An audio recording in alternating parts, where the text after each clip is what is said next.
séries jusqu'à maintenant. La première s'appelle le Cycle d'Ostrus, c'est en 4 tomes paru au Lombard. Et puis là, je suis en train de travailler sur un diptyque aussi au Lombard. Bon, le premier tome est paru l'année passée, donc en septembre, qui s'appelle La Balade de Magdalena.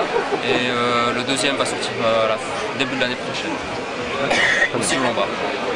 Donc, au début du cycle Ostrus, je travaillais de manière traditionnelle, c'est-à-dire dessin à l'encre, et puis après les planches étaient scannées, l'éditeur nous envoyait des bleus, de coloriage.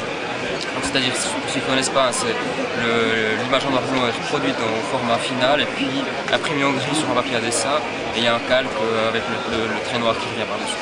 Donc j'ai fait comme ça au début, et puis assez rapidement je me suis rendu compte, je débute, en mettant la couleur, je voyais des trucs, des défauts dans le dessin, et puis voilà, quand le trait noir est fait, on ne peut pas revenir en arrière, donc c'était un peu frustrant. Donc à partir du tome 3, sauf erreur, j'ai fait de la couleur directe. C'est-à-dire que j'ai tout fait comme une illustration directement sur la planche. J'ai aussi un peu, c'était un choix de ma part, modifier mon dessin, tirer vers quelque chose d'un peu plus réaliste. Le début de l'histoire, c'est vrai que c'est une différence. Le début de l'histoire est plus semi-réaliste. J'avais envie vraiment d'un dessin qui, pour moi, ça me semblait le langage le plus, de ma part, le moins maniéré, entre guillemets, d'avoir un dessin réaliste. Je ne suis pas encore arrivé vraiment, mais voilà, ça va dans ce sens. Ça se passe au début en 1914, au déclenchement de la Première Guerre mondiale, mais ça se passe absolument pas en France. Ça se passe dans le Pacifique Sud, sur l'île de la Papouasie-Nouvelle-Guinée. Ce qui m'intéressait, c'est qu'il y avait plein de petites colonies allemandes, françaises, britanniques, etc. dans cette région.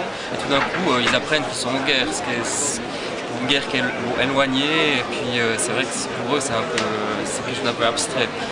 Mais bon, pour moi, l'intérêt, c'était que le déclenchement de la guerre, c'est le point de rupture de l'histoire de différentes personnes, parce qu'ils sont obligés de faire...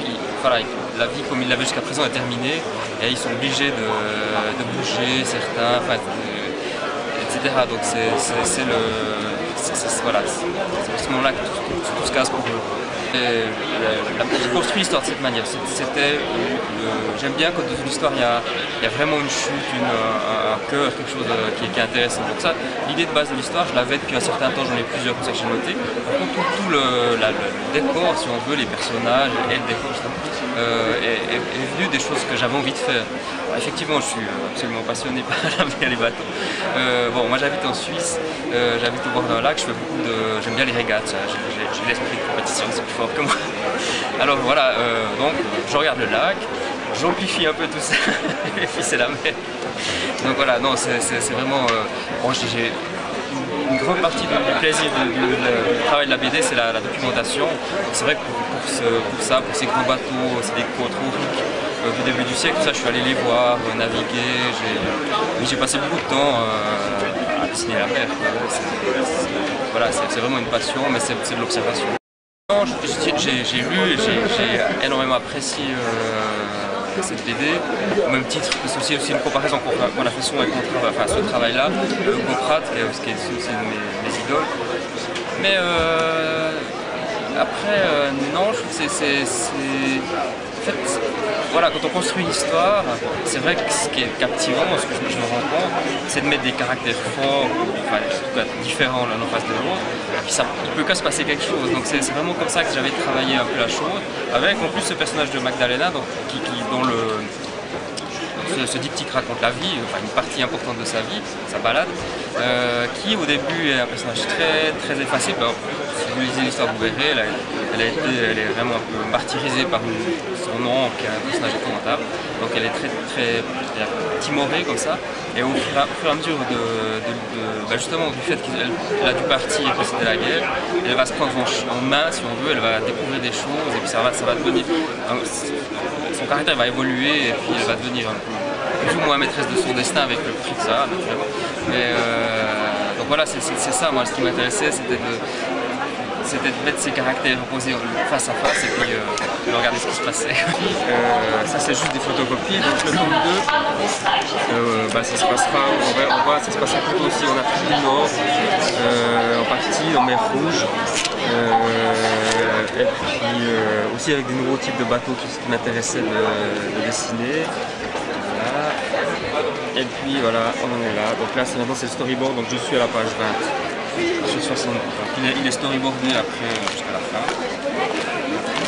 Voilà, il reste encore 40 pages à dessiner. Je pense avoir fini au mois d'août pour une sortie en janvier de l'année prochaine. Bah oui, bien sûr, parce que voilà, après, quand j'aurai fini ça, j'ai fait le travail. J'ai d'autres histoires j'ai deux pistes en fait, deux histoires qui sont encore pour le moment.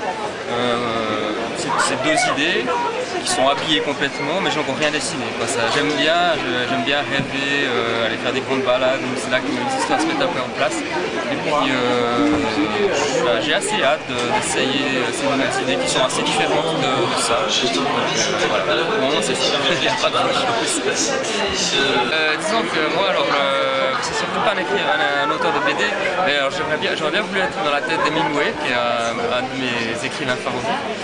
Déjà rien que pour être allé là où il allait. Peut-être pas la fin, enfin je sais pas. Puis, parce que disons que c'est vraiment, je pense, l'écrivain au niveau formel que j'apprécie le plus. Il y a vraiment quelque chose de génial.